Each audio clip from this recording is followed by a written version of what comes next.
নমস্কাৰ, মই জ্যোতিষী হেমন্ত কাশ্যপ এষ্ট্ৰ লাইভ অসমৰ মাহেকীয়া ৰাশিফললৈ আপোনালোকক সকলোকে স্বাগতম জনালোঁ।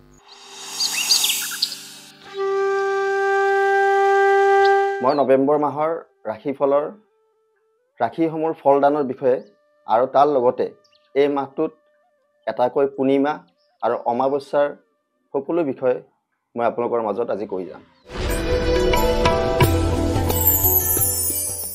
এইবাৰ আহিলোঁ মই তুলা ৰাশিৰ জাতক জাতিকাসকললৈ।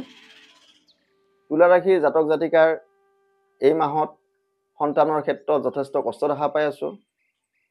তাৰ মাজত আপোনালোকৰ ধন লাভো আছে। যথেষ্ট সমস্যা এই মাহত আপোনালোকৰ আহি পৰিব পাৰে। কৰ্মৰ পৰিৱৰ্তন আছে, কৰ্মক্ষেত্ৰত আপোনালোকৰ যথেষ্ট পৰিৱৰ্তন হোৱা দেখা পাওঁ। চাকৰিয়ালসকলৰ কাৰণে এই মাহটো যথেষ্ট উন্নতি আছে, শুভ হ'ব, ভাল হ'ব। ধন টকা পইচা এই মাহত আপোনালোকৰ যথেষ্ট জমা হ'ব। তাৰ মাজত আপোনালোকৰ শত্ৰু ভয়ো থাকিব পাৰে। অৰ্থপ্ৰাপ্তিৰো যোগ আছে, পুত্ৰ লাভ আছে এই মাহত আপোনালোকৰ, আৰু বন্ধু হানিৰ ভয় আছে।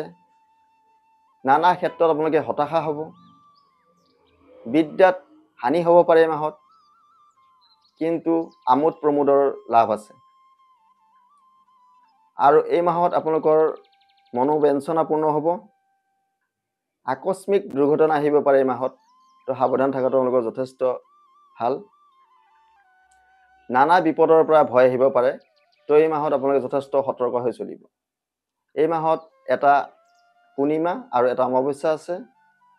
যিসকলৰ চন্দ্ৰ অশুভ ভাৱত বা পাপ পীড়িত হৈ আছে, তেওঁলোকে এই মাহত পূৰ্ণিমাৰ দিনাখন শ্ৰী শ্ৰীকৃষ্ণৰ ৰাস মহোৎসৱ আছে, সেই মহোৎসৱ পালন কৰিব। তেওঁলোকৰ চন্দ্ৰৰ অশুভ প্ৰভাৱৰ পৰা আঁতৰি থাকিব।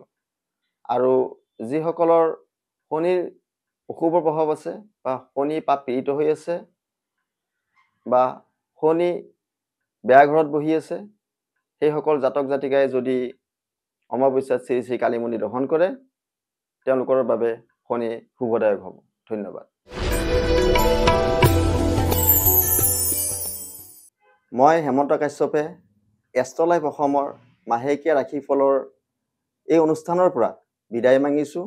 আপোনালোকৰ দিনবোৰ শুভ হওক।